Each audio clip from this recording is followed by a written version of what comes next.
के दोस्त बा।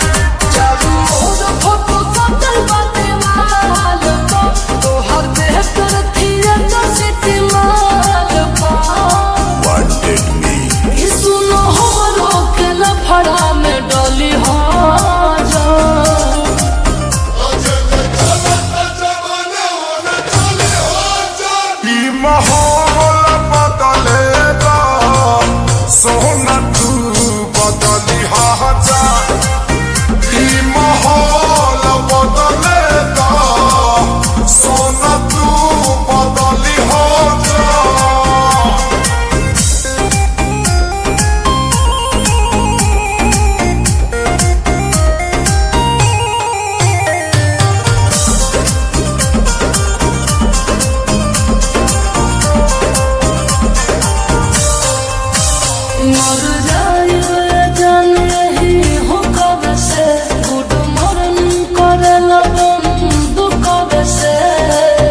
अरे गन तो फन खातिर रखले बनी नमवे काफी बारे और की न जाने हमर मन तू अब चल कर ताका मार हो बाघवा के लोभो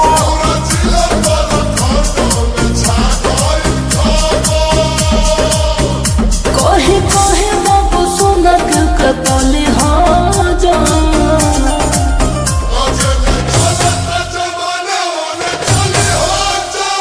माहौल बदले दा सोना तू बदली जा माहौल बदले दा सोना तू बदली जा।